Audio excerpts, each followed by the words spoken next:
हम पिछले कुछ समय से बहुत सारी बातों के बारे में सीख रहे हैं, समझ रहे हैं, अलग अलग बातों के बारे में सुन रहे हैं।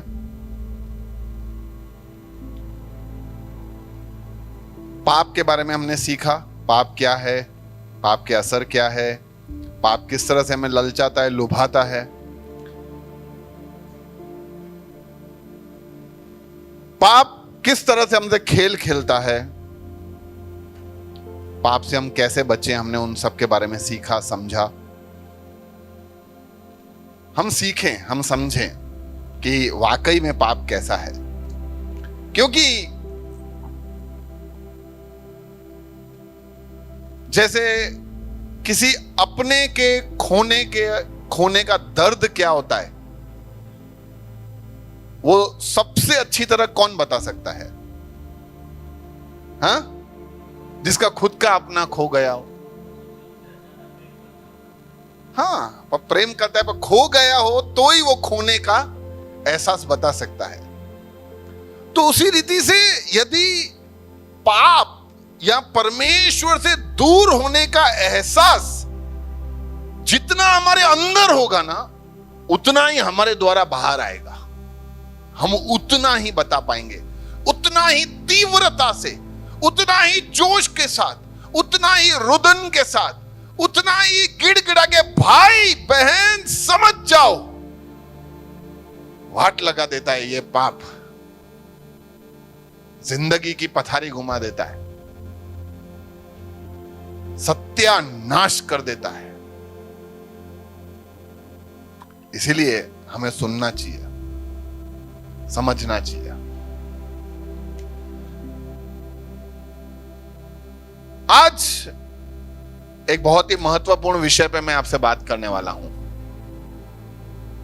उस विषय पे मैं आगे बढ़ूं या उस विषय का उसका क्या विषय है वो बताऊं, उससे पहले एक कहानी बताता हूं।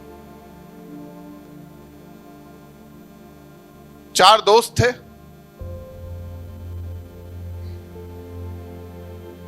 कॉलेज में पढ़ते थे, पढ़ाई के प्रति कोई ध्यान नहीं, लापरवाह। अगले दिन उनका परीक्षा था और आज ये सब लोग पार्टी कर रहे थे, गाने वाने चला के। और चारों ने ऐसा डिसाइड किया कि चलो ना, कल जाके टीचर को बोलेंगे, कोई ना कोई बहाना बना देंगे कि ये हो गया है, वो हो गया है। और हमारा टीचर बेचारा नरम दिल है, गिरीश भाई की तरह है, उसको टोपी बना देंगे और कैसे भी करके थोड़ा एकाध समय और खींच लेंगे हम, और फिर हम दे देंगे एग्जाम। तो पूरी रात 3-4 बजे तक पार्टी करने के बाद, क्योंकि अब उनके पास समय नहीं रहा, उन्होंने कुछ पढ़ाई नहीं किया, तब उन्होंने ऐसी सब बातें सोची कि ऐसा करते हैं। तो अगले दिन सब सुबह थोड़ा लेट गए जानबूझकर और जाके टीचर से दरख्वास्त किया, टीचर हम कल गए थे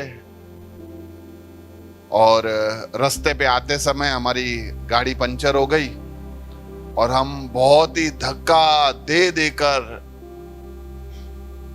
आज ही आए हैं, सुबह पहुंचे, हमने पढ़ाई किया ही नहीं है, हमसे पढ़ाई हुआ ही नहीं।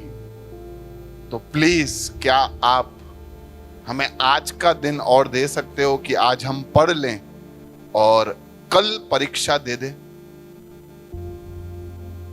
तो टीचर ने बोला, ठीक है बच्चों, आज आप अच्छी तरह से घर जाके पढ़ाई करो, कल आके परीक्षा दे देना।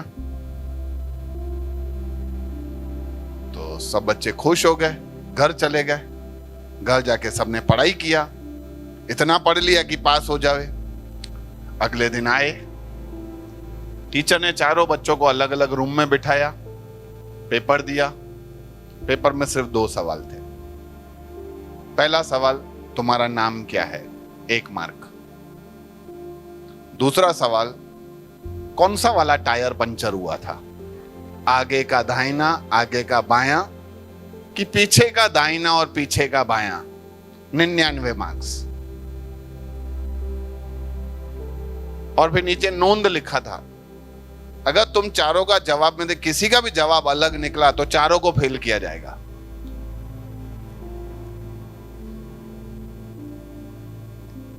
क्या है, झूठ के ऊपर हम हमेशा बहुत सारी बातों को रखकर हमारे काम को निकालने का कोशिश कर लेते हैं, लेकिन झूठ लंबे समय तक अपने आप को ऐसे रोशन करता हुआ नहीं दिखा सकता।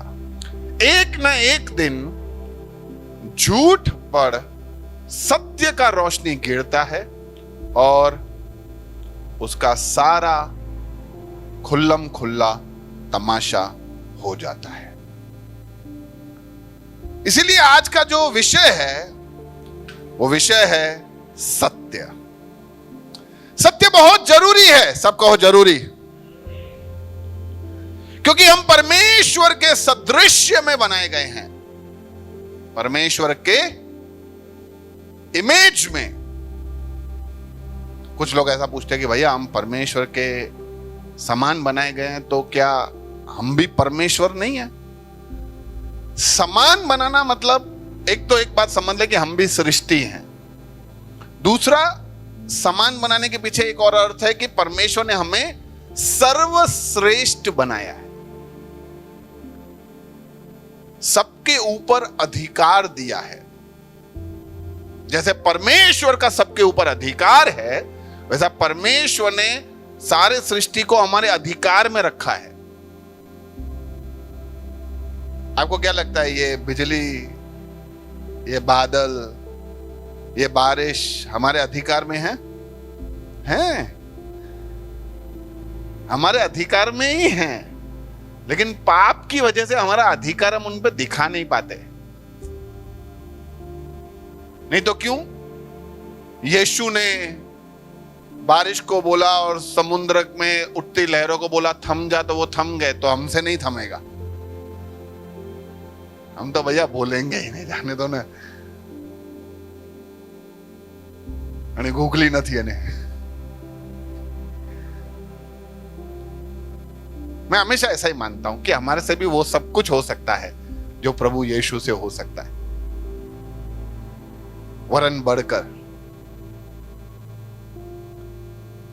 तो इसीलिए सत्य को जानना, सत्य को समझना बहुत जरूरी है, क्योंकि अगर हमने बहुत सारी बातें सुनी हैं और अगर हम सत्य को चूक जाते हैं तो बाकी सब बातों का कोई मतलब नहीं है।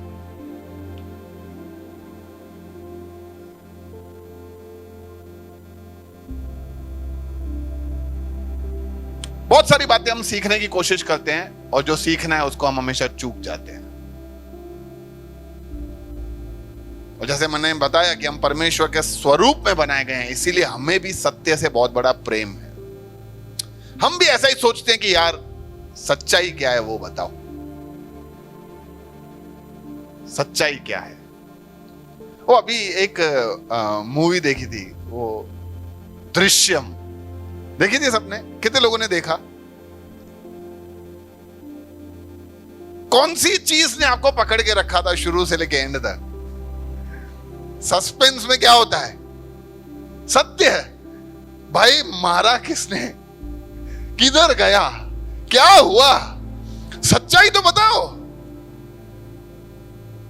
तो यानी हमारे अंदर भी प्रभु ने ऐसा कोई सच्चाई छुपा के नहीं रखा है। वो चाहता है कि हम सच्चाई को जानें, सच्चाई को समझें। वो तो मूवी था, काल्पनिक था, लेकिन परमेश्वर कोई भी चीज काल्पनिक करके हमें नहीं बताता। इसलिए हमें सच्चाई से प्रेम होना चाहिए। पड़ोसी को देखो, बोलो सच्चाई से प्रेम होना चाहिए।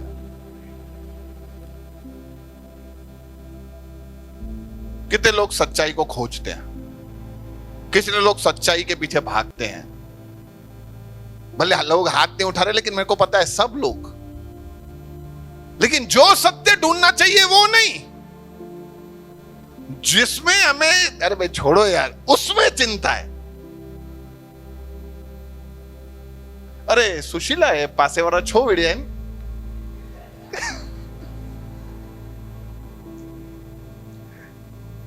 એ રમીલાબેન આ બંનેના વચ્ચે શું થયું?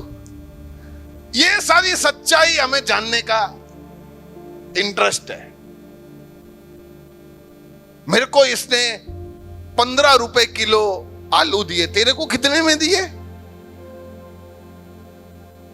आलू कितने का है, टमाटर कितने का है, पड़ोसी के घर झगड़ा क्यों आए, क्यों पड़ोसन की बेटी अभी काफी दिनों से इधर आके रह रही है, इसकी बीवी कहां गई है, ये बच्चे को क्यों मारा, इनके घर से रात को बहुत आवाजें आ रही थी लड़ने की, क्यों, क्या हुआ? ये सब सच्चाई के खोज में हम 50 जनों से पूछेंगे छाते हो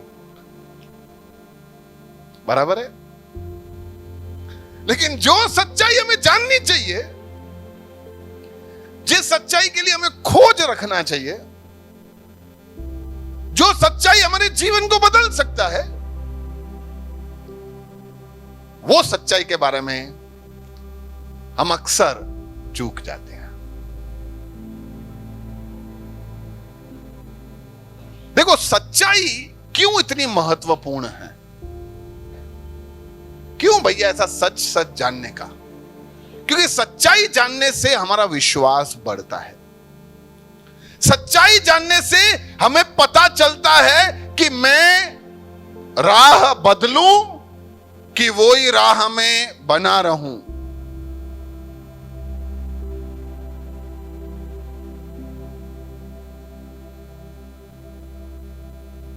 आज बहुत सारे लोगों को ऐसा लगता है कि यीशु पे विश्वास करने से ना पैसा मिलता है, इसलिए जैसे ही तुम किसी को बोलोगे कि मैंने यीशु पे विश्वास किया है, पहला सवाल, पैसा मिला था?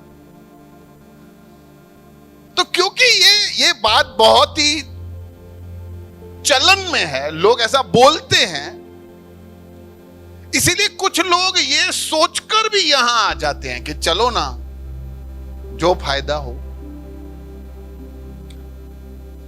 पर जैसे ही आते हैं उनको पता चल जाता है इधर कुछ नहीं मिलेगा, कुछ भी नहीं मिल रहा है। तो अब उनको निर्णय करने का,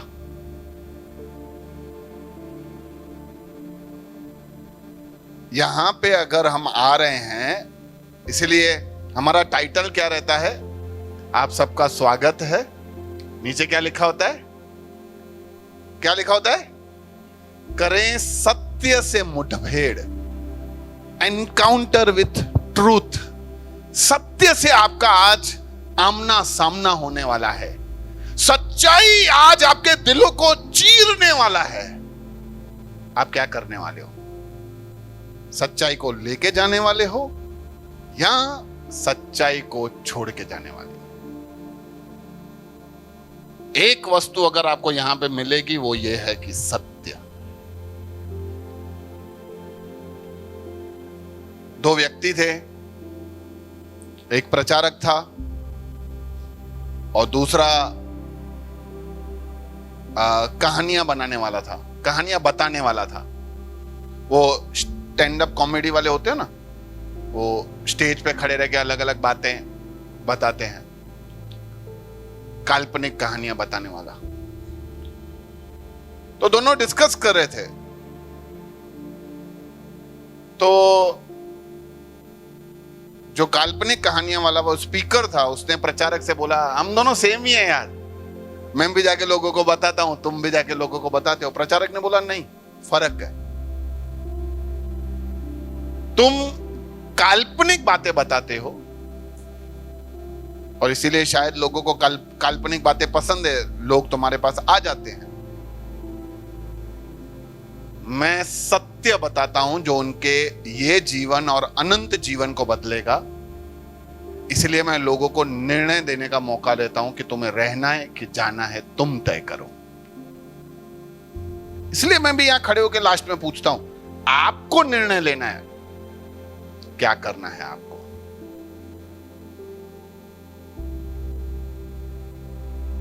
इसलिए सबसे जो महत्वपूर्ण सत्य है वो है ईश्वर के बारे में सत्य। हम हर सत्य को खोजने का कोशिश करते हैं सिवाय ईश्वर के। हम हर चीज में चर्चा करते हैं। अमित भाई, आपके बच्चे हैं, कौन से क्लास में पढ़ते हैं? 3rd में है। तो आपने बच्चे को एडमिशन लेने के पहले स्कूल्स के बारे में इंक्वायरी करी? 2-4 जनों से पूछा कौन से स्कूल में डालूं? मैंने भी किया है। नया टीवी खरीदने जाओगे तो ऐसे ही मॉल में जाओगे या दुकान में जाओगे, हिया खणी सर, ऐसे नहीं। 4 जनों से पूछोगे, इंक्वायरी करोगे, ढूंढोगे, भैया इसमें और इसमें फर्क क्या है? दोनों सेम ही लगते हैं, इसका भाव देखो, इसका भाव देखो, फर्क क्या है? भैया कंपनी, ये आलू चालू कंपनी है, यहां से लेके गए, घर चालू नहीं हुआ तो मेरा जिम्मेदारी नहीं है। पर वांदा नहीं करना, मैं बैठा हूं। भाई तू बैठा है लेकिन कंपनी तो नहीं है ना। भैया 2 पैसा ज्यादा लो, कंपनी का चीज दो, चले तो सही। तो हम हर चीज में इंक्वायरी करते हैं, सवाल जवाब करते हैं, ढूंढने की कोशिश करते हैं। क्यों ऐसा करते हो? क्यों ऐसा? गलत चीज नहीं आ जाए, ओके, बाद में पछताना ना पड़े, वेरी गुड। लंबा टाइम ना चले तो फिर यार लफड़ा है। ये सब भी सोच के पीछे का कारण क्या है? हाँ, हम इन्वेस्ट कर रहे हैं, मैं मेरा मेहनत का कुछ निवेश कर रहा हूं, तो भाई इसीलिए हमें जानने का जरूरत है।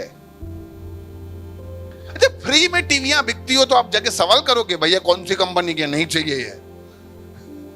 कितने लोग ऐसा सवाल जवाब करेंगे?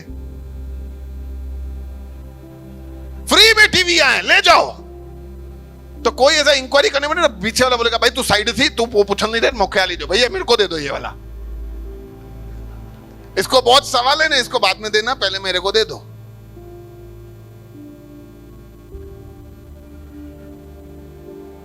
तो हम हर चीज के बारे में सवाल जवाब करते हैं, लेकिन जैसे ही सवाल आ जाता है ईश्वर कौन, किस पे भरोसा रखें, तुम्हारा जिंदगी किसने बनाया है, ये जिंदगी के बाद अनंत जीवन का क्या करोगे? अरे भैया देखो, सब पांजी पांजी जगह दे सही है, सब अपनी अपनी जगह ठीक है। इसीलिए सबसे महत्वपूर्ण, जिस पर हमने हमारा पैसा नहीं, जिस पे हमने हमारा मकान नहीं, जिस पे हमने हमारा दुकान नहीं, जिस पे, अच्छा दुकान मकान पैसे से कीमती क्या है? जीवन। कितने लोग अपने जीवन को देने के लिए, जिंदगी देने के लिए तैयार हैं, सामने उनको पैसा मिलेगा, बंगला मिलेगा, गाड़ी मिलेगा, धन दौलत शोहरत मिलेगा। आप बोलोगे भैया ये क्या है? हाँ, अभी जिंदगी चला गया तो अभी इन सब का करूंगा क्या? आचार डालूं? सही बात है, आपने एकदम सही पकड़े है। जिंदगी चला गया तो इन सब का महत्व ही क्या है, मूल्य ही क्या है? उसी तरह ईश्वर के सत्य को अगर हम नहीं समझते तो हमारा जिंदगी चला गया, हमें उसका पड़ी नहीं है। पैसे के बारे में सोच लेते हैं, धन दौलत के बारे में, बच्चों के भविष्य के बारे में समझ लेते हैं, समाज में कैसे जिएंगे, अज्ञा हली इन्हनि जे भविष्य जो छा थींदा, जाके ये समाज में ये बड़े होकर जी पाएंगे नहीं जी पाएंगे, इनका भविष्य क्या होगा, हम बहुत सारा सोचते हैं, लेकिन इनका अनंतता कहां जाएगा?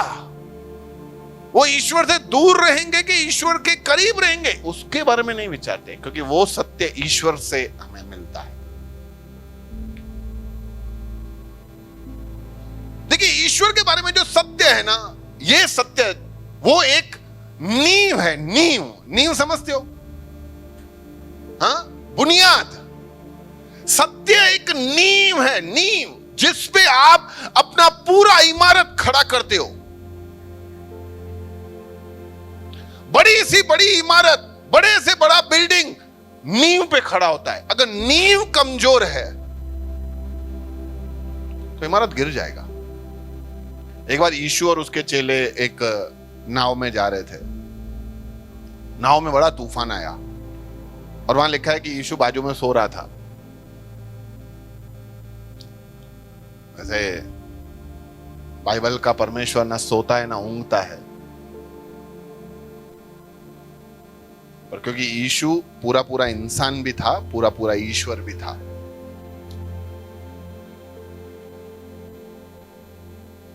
तो सब जो चेले थे घबरा गए। यीशु हम मरे जा रहे हैं। यीशु ने आके पहला सवाल क्या किया?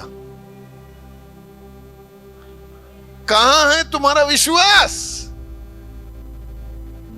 मैं सोच रहा था भाई कौन सी नींव बांधा है तुमने, कौन सी नींव बांध के रखी है? कितने लोग फ्लैट में रहते हैं? सबसे ऊपर वाला माला किसका है? यानी सबसे ऊपर, तीसरे, चौथे, पांचवे पे कोई रहता है? पांचवे माले पे, छठे, सातवें पे नहीं, आठवें पे। अभी मैं मेरे भाई के इधर गया था ना, उसका ऑफिस मेरे ख्याल से 46 माले पे था, बॉम्बे में है। तो ऊपर गया ना, पहले तो मेरे कान बंद हो गए, उतना स्पीड में ऊपर जाते थोड़ा कान बंद हो जाते। तो भी मैं आराम से अंदर घूम रहा था, मेरे को डर थोड़ी लग रहा था गिरी ना है। क्यों? क्योंकि मुझे विश्वास है कि इसका बुनियाद मजबूत है। ये एक बिल्डिंग है जो बनाई जा रही थी, दिख रही है आपको? इसमें लोग दिख रहे हैं? ये जो है ना, यहां आप ध्यान से देखोगे ना, इधर बहुत सारे लोग खड़े हैं लेकिन दिख ही नहीं रहे हैं। किसी को अंदाज आ रहा है ये क्या बिल्डिंग बन रहा है?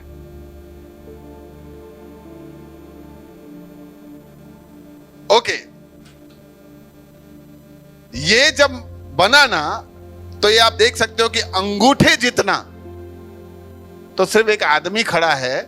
ये लास्ट में जो दिख रहा है ना, पुलिसमैन की तरह दिखा, ये वाला अपना हाथ पूरा ऊपर करके खड़ा है, तो भी अंगूठे से एकदम ऊपर नहीं चढ़ रहा है। तो ये पूरा इमारत कितना बड़ा होगा?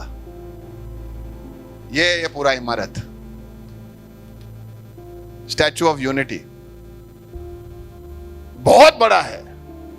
हमें तो दिखने में लगता है कि छोटा ही होगा, लेकिन अब तक जितने भी सारे इमारत ये जो बनाए गए हैं स्टैचूज, उनमें से सबसे बड़ा ये है।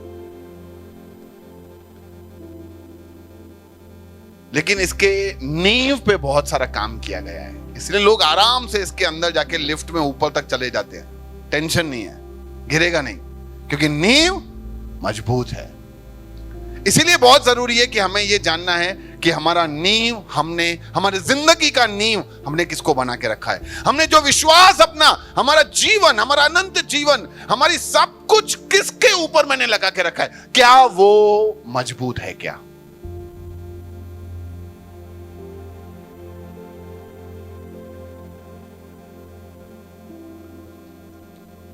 सबसे शक्तिशाली देश कौन सा है? अमेरिका। उनका भरोसा किसके ऊपर है? उनकी सेना के ऊपर।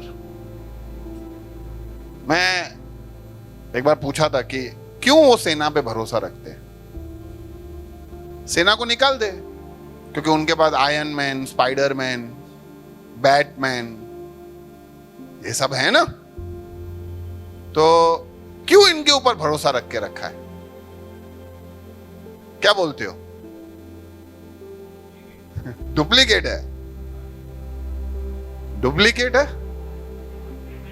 हाँ, ये सब काल्पनिक है, ये खाली मूवी है। उनके पास कोई ऐसा Superman, he man, Batman, Spiderman, Hulk, Avengers, ऐसा कुछ भी नहीं है। इसीलिए तो सेना है, इसीलिए वो अपने आप को तैयार करते हैं, क्योंकि ये सत्य को वो जानते हैं कि भले हम ऐसा दिखा रहे हैं मूवियों में कि हमारे देश को बचाने के लिए हर बार एलियन से बचाने के लिए ये लोग आ जाते हैं, लेकिन ये सब काल्पनिक है। सच्चाई के लिए हमें आर्मी चाहिए, एयरफोर्स चाहिए, नेवी चाहिए। हम इनके ऊपर अपने देश की सुरक्षा का भरोसा नहीं रख सकते।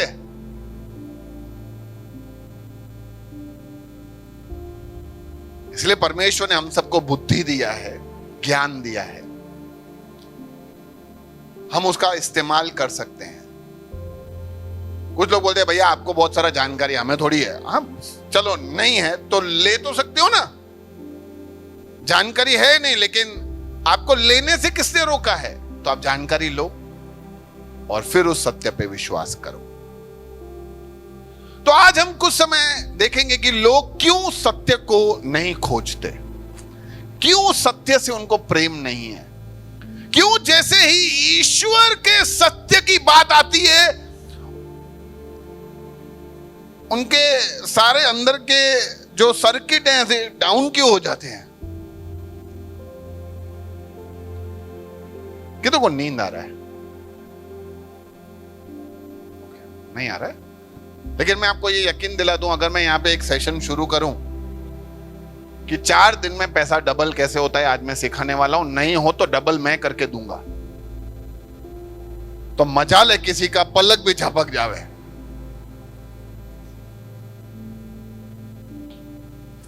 बाजू में आपकी बेटी बोलेगी ना, पापा पानी। बेटा अभी चुप कर, अभी बहुत जरूरी काम चल रहा है।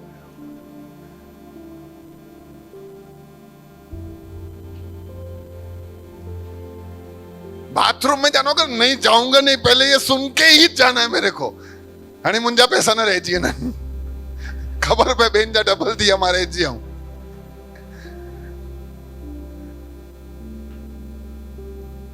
सही बोल रहा था? अरे क्षणिक है, पैसा क्षणिक है, लेकिन जीवन चला जाएगा ना यार, वापस ही नहीं आएगा। पैसा गया वापस आ सकता है, जीवन चला गया वापस नहीं आएगा। प्रभु को धन्यवाद है कि अब तक हमारा जीवन सलामत है, हमारे पास मौका है अभी भी। क्यों लोग सत्य को, ईश्वर के सच्चाई को खोजते नहीं है? पहली बात, इन सब बातों के लिए टाइम ही नहीं है यार भाव, टाइम नहीं है यार।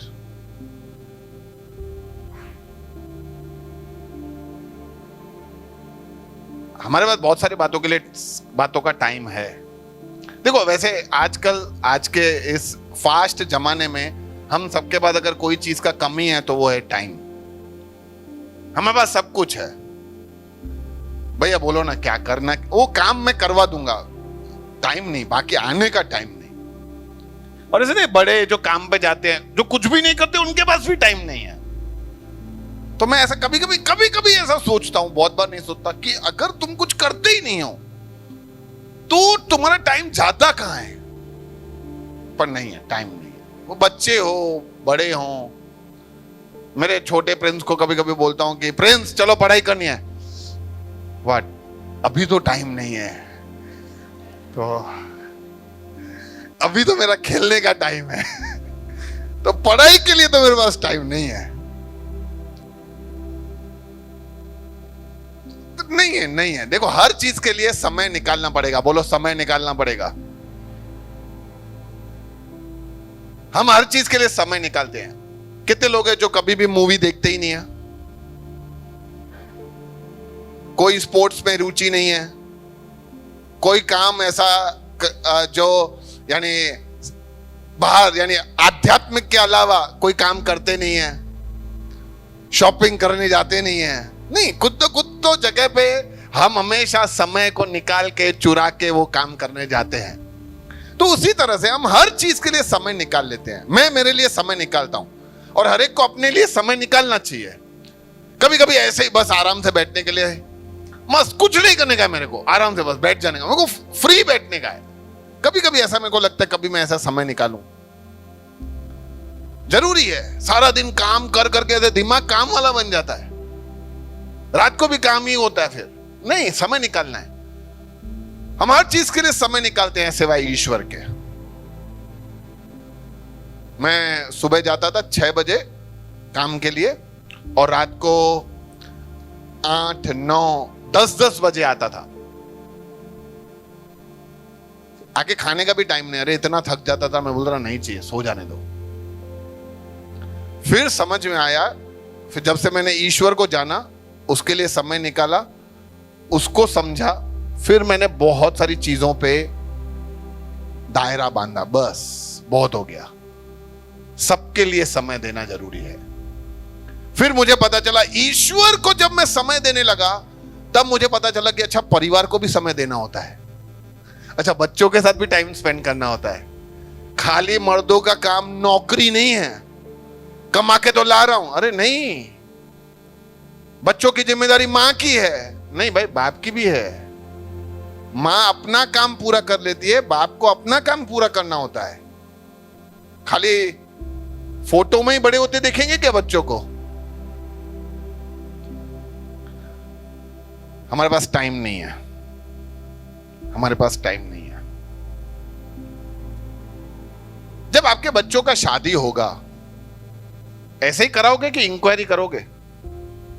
हाँ, इंक्वायरी करोगे। या आपकी जब शादी हुई थी तो आपके माताजी पिताजी ने इंक्वायरी करी थी कि नहीं? तो फिर समय निकाल के वहां ढूंढने के लिए, इंक्वायरी करने के लिए जाओगे कि नहीं जाओगे? जाएंगे, तब टाइम निकालेंगे। क्यों? क्योंकि अभी बात जिंदगी का आ गया है। हमारी जिंदगी बर्बाद न थी होने, उसका जिंदगी आबाद हो जाए, सुखी रहे, उसके बारे में पता तो चले। अरे तो सबकी जिंदगी के बारे में जानने के लिए समय निकालो ना। ईश्वर कैसा होना चाहिए, उसका जिंदगी कैसा होना चाहिए, उसके बारे में समय निकालो। पूछो कि ऐसे कैसे ईश्वर बोलता है माफ कर देने का, ये ईश्वर ने ऐसे कैसे मार डाला। पूछो, सवाल पूछो, समय निकालो, निवेश करो।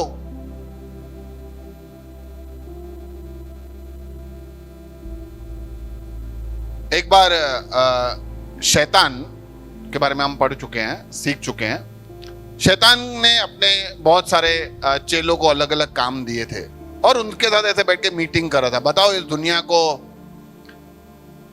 कैसे हमारे जाल में फंसाएं। तो पहला वाला आया और शैतान को बोलने लगा, बॉस ऐसा करते हैं, मैं जाके सबके अंदर ऐसा फैला देता हूं उनके मनों में कि ईश्वर है ही नहीं। शैतान बोला, ना ना, सबको खबर है ईश्वर है, अपने पकड़े जाएंगे। अच्छा, दूसरा बोला, चलो मैं ऐसा जाके समझाता हूं, ईश्वर है पर स्वर्ग नरक नहीं है। बोला, ना ना, सबको पता है कि ईश्वर न्याय करेगा, तो या तो उसके संग रहना है या तो उससे दूर जाना है। वो सजा तो देगा ना, वो न्यायी है, पकड़े जाएंगे। तीसरा बोला, तो चलो ऐसा करते हैं, हम जाके सबको ऐसा समझाते हैं, ईश्वर है, स्वर्ग नरक भी है, लेकिन कोई जल्दबाजी करने की जरूरत नहीं है, आराम से कभी भी निर्णय ले लेना। शैतान बोला, बस ये बात है, जाओ सबको जाके फैलाओ कि कोई टेंशन नहीं है, आराम से विचारना, कोई इस मैटर में जल्दबाजी करने की जरूरत नहीं है। और सब लोग आज ऐसा ही कर रहे हैं। हाँ भाऊ, सोचना, हम देखेंगे, सोचेंगे, जब जरूरत पड़ेगी तो हम आपसे बात करेंगे। अरे भाई, हो सकता है आज ऐसा मौका ही नहीं मिले। यह है उसका चाल, जिस तरह से उसने हम सबको अंधा बना के रखा है, हमारी सोच को अंधा बना के रखा है।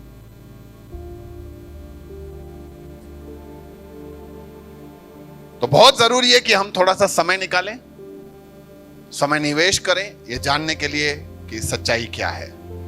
दूसरी बात, हमेशा हम ऐसा सोचते हैं कि चलो ये जानू, उसमें फायदा क्या है। फायदा में भी पैसे का फायदा क्या है, मैं आऊंगा तो मेरा काम हो जाएगा। सब लोग ऐसा सोचते हैं कि इधर आऊं ना भैया, मतलब मेरा काम हो जाना चाहिए। भैया शांति नहीं है दिमाग में, मतलब टेंशन है, बहुत कर्जा है, तो आप प्रार्थना करो ना कर्जा उतर जाए। मैं कभी कभी ऐसा सोचता हूं कि मतलब ईश्वर क्या है, तुम गलतियां करके कर्जे लो और वो बोले हाँ वांदा नहीं करो, मैं देता हूं ऊपर से।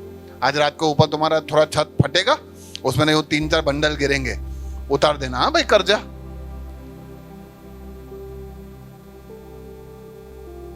जो गड़बड़ किया है उसका भुगतान तो करने का ही हमको। हाँ, उसमें भी वो रास्ता निकाल के दे सकता है हमको। हम हमेशा इसी बात में रहते हैं, भैया फायदा बताओ, फायदा बताओ, फायदा बताओ, फायदा बताओ।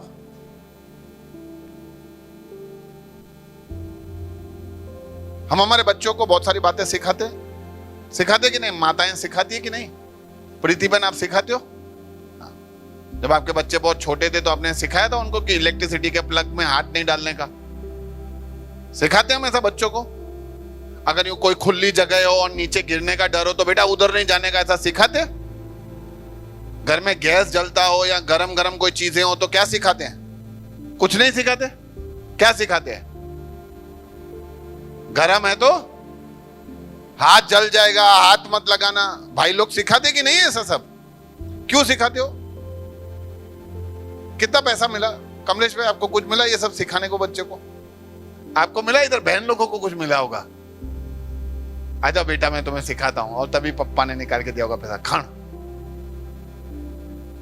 ऐसा हुआ? क्यों सिखा रहे हम बच्चों को? क्योंकि जिंदगी का सवाल है यार। हर चीज में हम खाली पैसे का फायदा नहीं देखता, हम देखते कि जिंदगी बच जाएगा यार, इसकी वजह से उनका जिंदगी में बहुत बड़ा नुकसान हो जाएगा। खास करके जब कढ़ाई के अंदर जब गरम गरम तेल उबल रहा होता है ना, तो हम बच्चों को बोलते पीछे पीछे, क्योंकि हम क्या चाहते हैं कि एक बूंद जो उछल के गिरता है ना हमारे बच्चों पे, अरे वो तेल तो कुछ भी नहीं है यार। नरक में जो है ना उसका जो गंधक और वो आग जो है, उसमें हम हमारे बच्चों को जलते हुए और मृत्यु को मांगते हुए, और मृत्यु उनको मिलेगा भी नहीं, हम ऐसा देखेंगे तो कैसा रहेगा? क्योंकि हम सत्य से वंचित हो गए, हमने उनको सच्चाई नहीं बताई।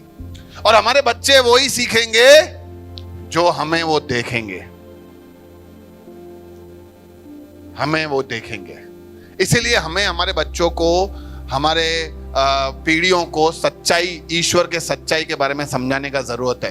क्या फायदा होगा, वो फायदा नुकसान का बात नहीं है। सत्य पता होगा तो उनका विश्वास सही होगा, अनंतता खो बैठेंगे हम। लेकिन हम सोचते हैं कि फायदा क्या मिलेगा। वैसे इतना कोई खास फायदा है नहीं ईश्वर को जानने के बारे में। फायदा बस इतना है कि आपका अनंत जीवन मिलेगा, हमेशा प्रभु के साथ रहोगे, कभी कोई दुख तकलीफ बीमारियां ऊपर है नहीं, और नहीं जानोगे तो कोई इतना ज्यादा फर्क भी नहीं पड़ेगा, हमेशा प्रभु से दूर हो जाओगे,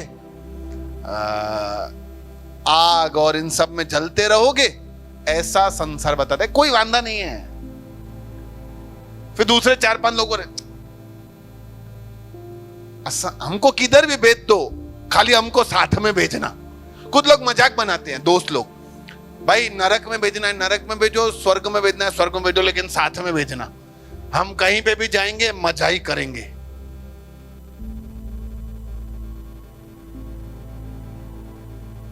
कभी कभी लगता है कि उनको यहां बुला के हंटरों से मारूं, फिर मैं उनसे पूछूं, चारों को साथ में मारा है, मजा आ रहा है? तुमने बोला ना कहीं पे भी रखो, साथ में रखो, मजा करेंगे, करो मजा। तीसरा, बहुत सारे लोग ऐसा बोलते हैं, यार मेरा जीवन बराबर चल रहा है यार, भाव सब सही तो हले यार, भैया मेरी बीवी बहुत अच्छी है, मेरे बच्चे बहुत अच्छे हैं, हम परिवार में बहुत अच्छे हैं, हमारा नौकरी धंधा सब अच्छा चल रहा है, मम्मी पापा भी साथ में रहते हैं, हम सब मस्ती से काम कर रहे हैं, हम हर हफ्ते घूमने भी जाते हैं, बच्चों को भी मैं ध्यान देता हूँ, माँ बाप को भी ध्यान देता हूँ। अभी क्या ये नया आप लेके आए हो ईश्वर ईश्वर, ये नहीं करना है, मेरे को नहीं चाहिए।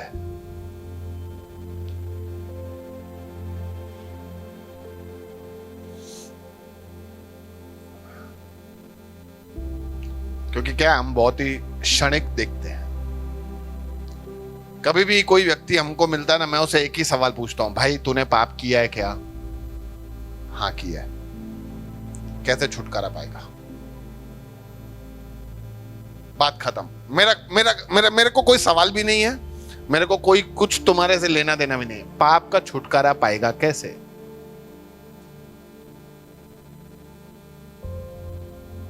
खत्म, कोई जवाब नहीं। क्योंकि हमें ये समाज में इस जगह पे रह रहे के हमारे माइंड को ऐसा बना दिया है कि सब कुछ इधर है, तुम किसी का बुरा मत चाहो तो कोई तुम्हारा बुरा नहीं करेगा। नहीं, ये गलत है। इस संसार में कोई भी व्यक्ति धर्मी नहीं है। हम सबको ऐसा समझाया गया है कि अगर हम लोगों की भलाइयां करते रहते हैं, हम लोगों के साथ भलाई के काम करते रहते हैं, अगर हम किसी का नुकसान नहीं पहुंचा रहे हैं, तो वो ईश्वर हमारा नुकसान नहीं पहुंचाएगा। अरे भाई, ईश्वर किसी का भी नुकसान नहीं पहुंचाना चाहता, तुम्हारा क्या? ईश्वर तो न्याय करेगा, पापों का हिसाब करेगा। अब तुमने किए हैं तो तुम्हारा भी करेगा, तुमने नहीं किए तो तुम बच गए। पर बाइबल जो सत्य है वो ऐसा सिखाता है कि कोई भी धर्मी नहीं है, एक भी नहीं। सबने पाप किया है और इसीलिए सब दंड के योग्य है। अगर हमने पापों का सॉल्यूशन हमारे पास नहीं है तो हम दंड पाएंगे।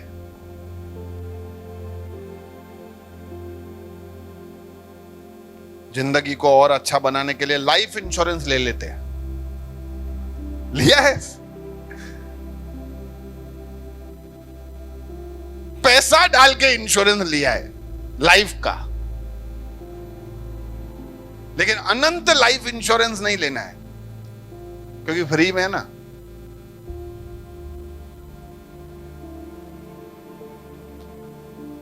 कुछ लोग ऐसा सोचते हैं, मुझे भैया सब पहले से सब कुछ पता है। सच्चाई क्या है, भाव असा का सब खबर।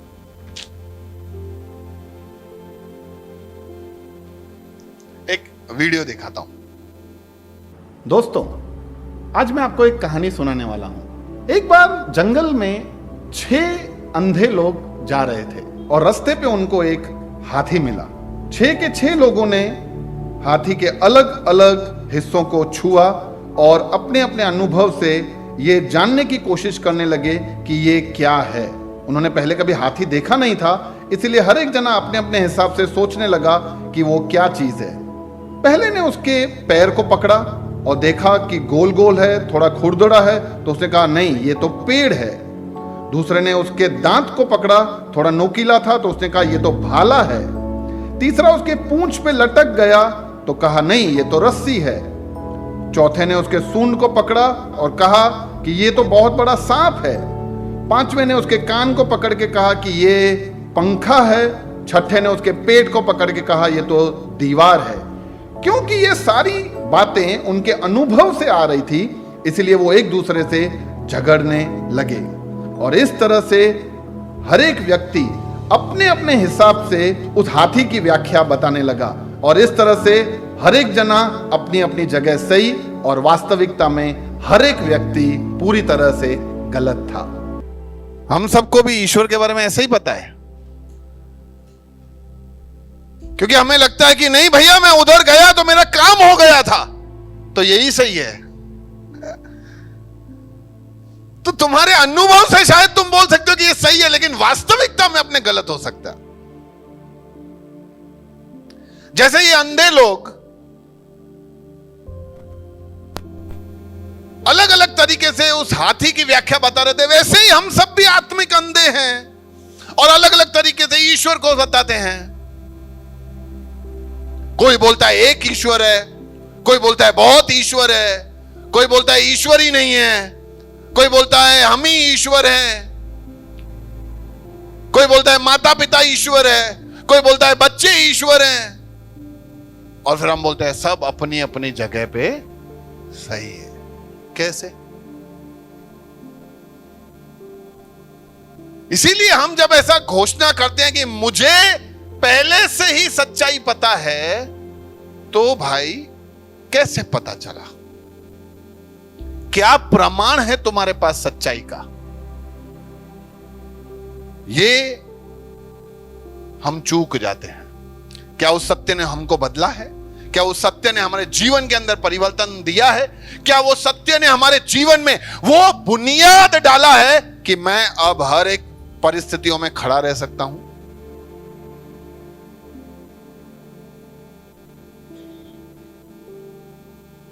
पर लोगों को नहीं सोचना है। जाने दो ना भैया, ठीक है यार, पहले इतने सारे काम है, ऊपर से इतना। कुछ लोग ऐसा सोचते हैं मुझे जरूरत नहीं है, मुझे जरूरत नहीं है। चलेगा भैया, पहले लाइफ में बहुत सारी बातें जान लिए, अब मुझे कोई इंटरेस्ट ही नहीं है ईश्वर के बारे में सत्य वत्य जानने का। जरूर मेरे को नहीं चाहिए सब।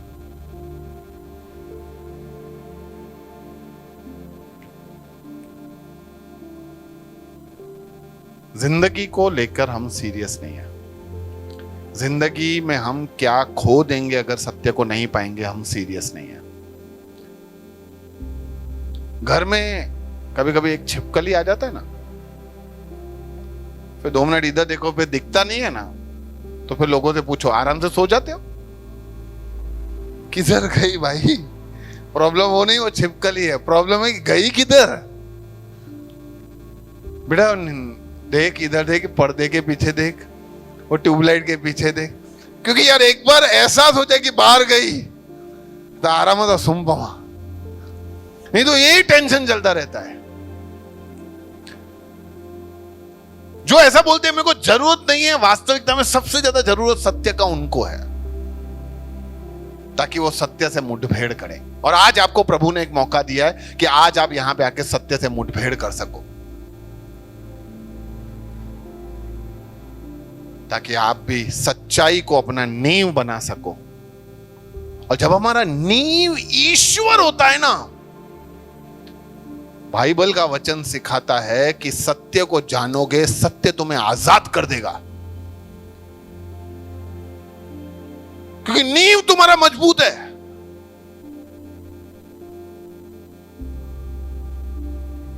अब होता है बहुत सारे लोगों को लिफ्ट में बैठने से बहुत डर लगता है आप में से ऐसा कोई लिफ्ट में बहुत डर लगे? हैं? अकेले में डर लगता है? हाँ, लगता है बहुत सारे लोगों को। लेकिन तुम लोग आराम से चले जाते हो, ऐसा कैसे?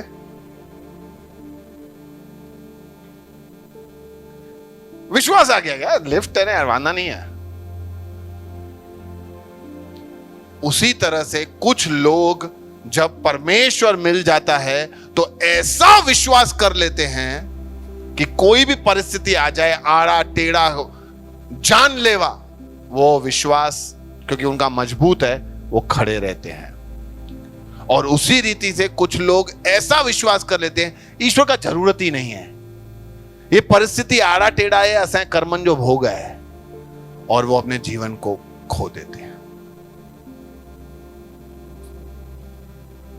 तो जरूरी है हम सत्य के बारे में ढूंढें। जल्दी से कुछ सवाल हैं। पहला सवाल है, क्या सत्य को ढूंढना मुश्किल है?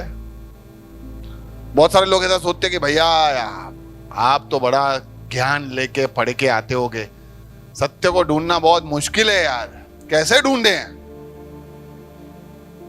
तो मैं बताना चाहता हूं इतना मुश्किल नहीं है यार। अब थोड़ा सा प्रभु ने आपको बुलाया है तो इतना समझ तो आपको दिया ही है कि आप आराम से बता सकते हो सत्य क्या है। जैसे उदाहरण के रूप में मैं ये हिमांशु से पूछ लेता हूं एक सवाल, कौन बनेगा करोड़पति? प्राइज है अनंत जीवन। अगर आपने बता दिया तो आपको मिलेगा। आप सब भी सोचना कि आप बता सकते हो क्या। सवाल है, पंजाब की राजधानी क्या है? अभी शायद इसको पता है, नहीं पता है, मेरे को नहीं पता, लेकिन इसको मैं ऑप्शन दे रहा हूं। अमेरिका, ऑस्ट्रेलिया, जापान की चंडीगढ़। चंडीगढ़। देखो फटाफट जवाब दे दिया। बस सही है गलत है देखना तो पड़ेगा ना। अरे सही जवाब है आपका, चंडीगढ़ सही जवाब है। अच्छा, कभी कभी क्या होता है ऐसा कि हमें सही जवाब नहीं पता होता है। अभी यहां पे से आप में से बैठे हुए कुछ लोगों को शायद ये नहीं पता होगा कि पंजाब की राजधानी चंडीगढ़ है, लेकिन आपको यह पता था कि अमेरिका, ऑस्ट्रेलिया, जापान तो नहीं हो सकता यार। ऐसे कैसे अमेरिका, ऑस्ट्रेलिया, जापान पंजाब की राजधानी बन सकता है? आप मेरा बात समझे? इतना तो समझ हम लगा ही सकते हैं। तो यार जब हम ईश्वर के बारे में ढूंढने जा रहे हैं तो ईश्वर चोर, ठग, लुटेरा, बेईमान, अच्छा ऐसा हो सकता है क्या? कभी कभी जरूरत टाइम पड़ने पे व्यभिचारी हो सकता है, छेतरपिंडी करने वाला, धोखा देने वाला। क्या ईश्वर ऐसा हो सकता है जो मर जाए? ईश्वर ऐसा हो सकता है जो खुद पाप करे? तो इतना हमें समझ है ईश्वर कौन है, भले समझ नहीं है, लेकिन इतना तो समझ है ना कि ईश्वर ये सब नहीं हो सकता है भाई। तो देखो कितना आसान है ईश्वर को ढूंढना। जो नहीं हो सकता उन पे चौकड़ी मारो। अब जो बचा उसके लिए हम बात करते हैं। दूसरा सवाल, मैं सत्य पे ऐसे कैसे विश्वास कर लूं? भैया जो आप ईश्वर के बारे में सत्य बताओ मैं उस पर विश्वास कर लूं ना भाई। जब तुम प्लेन में चढ़ते हो उड़ने के लिए तो तुम पायलट से सब कुछ जानकारी तो लेते ही होगे ना। भैया बताओ भैया इंजन कितने वॉट का है, बराबर बैटरी चार्ज किया, मेरे को दिखाओ 100% बैटरी है कि नहीं। ये ना रास्ते से बैटरी खत्म देने। भैया पंखा चला के दिखाओ मेरे को, पंखा अंदर फास्ट घूमता है कि नहीं, मेरे को चेक करने का है। यहाँ ट्रेन में जब आप जाते हो तो आगे इंजन विंजन खोल के सब देखते होगे ना कि स्क्रू बराबर फिट है नहीं है, देखना तो पड़े ना यार। ऐसे कैसे आप ट्रेन पे विश्वास कर लेते हो? कल को ट्रेन ऊपर से नीचे उतर के खेतर में चलने लगा तो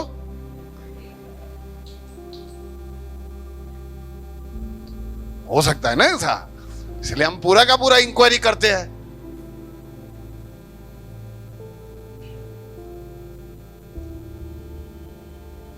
अरे नहीं करते हो क्या तुम लोग?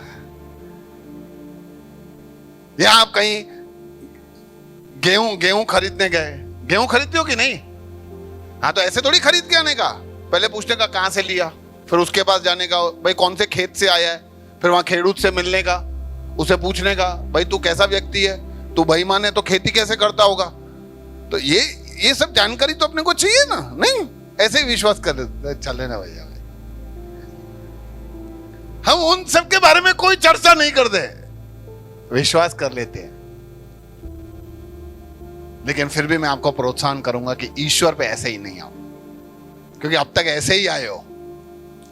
अब ढूंढो, खोजो। तुम ईश्वर को बोलोगे ना कि मुझे चखना है तुझे, फिर विश्वास करना है, ईश्वर आपका आदर करेगा। ठीक है, तेरी इच्छा है ना सच्ची, तू सच में आना चाहता है ना, चल बता। सच्चाई मैं तेरे जीवन में, तेरे दिल में वो प्रकट करूंगा ताकि तू सच्चाई जाने, फिर विश्वास करना।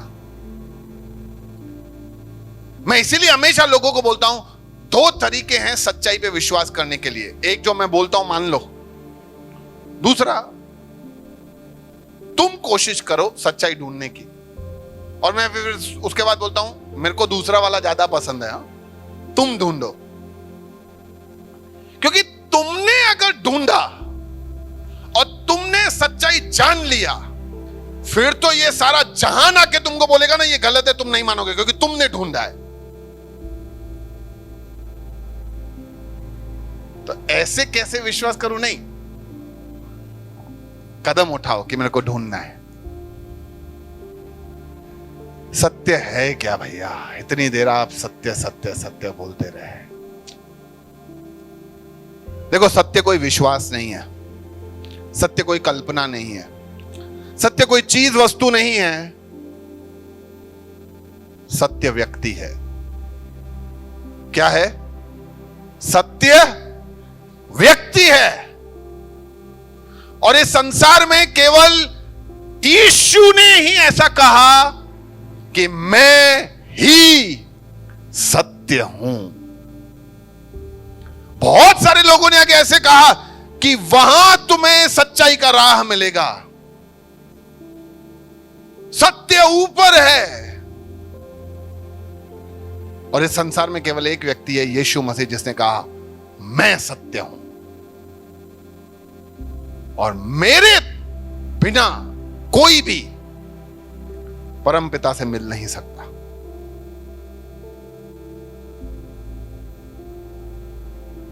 इसलिए हमारे पास मौका है अभी, हम हमारे जीवन को उस सत्य से जोड़ सकते हैं, उस सत्य से मुठभेड़ कर सकते हैं और ईश्वर से कह सकते हैं कि मेरे जीवन में आके काम कर, मुझे भी सच्चाई के बारे में और सिखा, ताकि मेरा भी नींव मजबूत हो, मैं भी मेरी इमारत को तुझ पे खड़ा कर सकूं।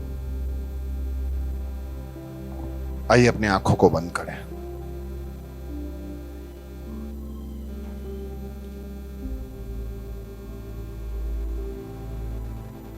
ये एक प्रार्थना है, अगर आप मेरे पीछे दोहराना चाहते हैं तो आप कह सकते हैं, हे परमेश्वर, तेरी रहमत के लिए धन्यवाद। आज का दिन तूने मुझे दिया, उसके लिए धन्यवाद। प्रभु, एक फिर से मौका तूने दिया कि मैं सत्य को जानूं, सत्य को समझूं और सत्य को अपना सकूं। प्रभु, आज मैंने जाना कि सत्य कौन है, और सत्य को हम न जानेंगे तो कैसा हाल होगा। प्रभु, मैं उनमें से नहीं बनना चाहता जो सत्य के इतना करीब आकर लौट गया। मैं तुझे अपनाना चाहता हूं, मैं तुझसे रिश्ता रखना चाहता हूं, मैं तुझे आलिंगन करना चाहता हूं, मैं तुझे मेरा नींव बनाना चाहता हूं, ताकि मेरे परिवार का और आने वाली सारी पीढ़ियों का अनंत जीवन सुरक्षित रहे। धन्यवाद प्रभु, यह सत्य मेरे जीवन में प्रकट करने के लिए। आपकी रहमत के लिए धन्यवाद। मुझे तेरे और करीब लाना। धन्यवाद के साथ प्रार्थना उस खुदा के नाम से मांगते हैं जो सत्य है। आमीन। धन्यवाद प्रभु इनकी प्रार्थनाओं के लिए। सबके जीवन में तेरे रहमत को और तेरी सुरक्षा को भेजना। शंदा नामा प्रभु, शैतान इनके जीवन से ये बीज चुराने ना पाए सत्य का। हर एक जो चाल वो चलता है, मैं यीशु के नाम से उसको खारिज करता हूं। राजा, तेरी महिमा इनके जीवन में होती रहे, यीशु के नाम से। आमीन। प्रभु आप सबको बहुत आशीष दे।